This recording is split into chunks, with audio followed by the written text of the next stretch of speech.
ఆంధ్ర తెలంగాణలో తక్కువ ఫీజులతో high quality results ఇస్తున్న ఏకైక సంస్థ తిరుమల్ ఐఏఎస్ ఇన్స్టిట్యూట్. దేశవ్యాప్తంగా రైతన్నలకు ప్రధాని మోదీ కొత్త సంవత్సర కానుకను అందించారు. ప్రధానమంత్రి కిసాన్ సమ్మాన్ నిధి కింద అన్నదాతలకు అందిస్తున్న పెట్టుబడి సాయాన్ని పెంచారు. ఏటా రైతులకు అందించే పెట్టుబడి సాయాన్ని 6,000 రూపాయల నుంచి 10,000 రూపాయలకు పెంచుతున్నట్లుగా ప్రకటించారు. రైతులను ఆర్థికంగా ఆదుకునేందుకు వారి ఖాతాల్లో నేరుగా 10,000 జమ చేయనున్నట్లుగా ప్రధాని తెలిపారు. రైతులను ఆర్థికంగా బలోపేతం చేయడానికి 6 ఏళ్లుగా పీఎం కిసాన్ సమ్మాన్ నిధి పథకాన్ని కేంద్రం అమలు చేస్తోంది.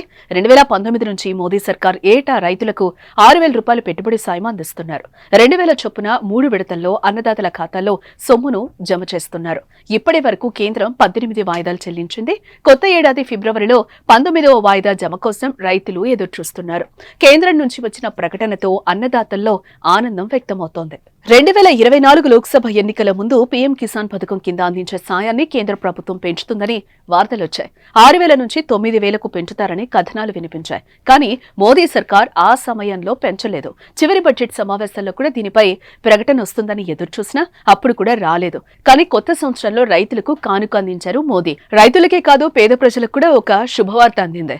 దేశంలో పేదల కోసం మరో 2 కోట్ల ఇళ్లను నిర్మించే విషయంపై సర్వే జరిపించారని కేంద్ర ప్రభుత్వం నిర్ణయించింది. ప్రధాని మోదీ తరపున నూతన సంవత్సర కానుకగా ఈ నిర్ణయం తీసుకుంది. 2025 మార్చి 31 లోపు ఈ సర్వేను పూర్తి చేయాలని కేంద్రం నిర్ణయించింది. ప్రాధాన్య ప్రాతిపదికన ఈ సర్వేను 3 నెలల్లో పూర్తి చేయాలంటూ డిసెంబర్ 27న కేంద్రం అన్ని రాష్ట్రాలకు లేఖ రాసింది. పేదలకు మరో 3 కోట్ల ఇళ్లు నిర్మిస్తామని బీజేపీ 2024 ఎన్నికల మేనిఫెస్టోలో హామీనిచ్చింది. అయితే రాబోయే 4 ఏళ్లలో అదనంగా 2 కోట్ల ఇళ్లు నిర్మించారని కేంద్రం భావిస్తున్నట్లుగా గ్రామీణాభివృద్ధి శాఖ మంగళవారం విడుదల చేసిన వార్షిక నివేదికలో పేర్కొంది.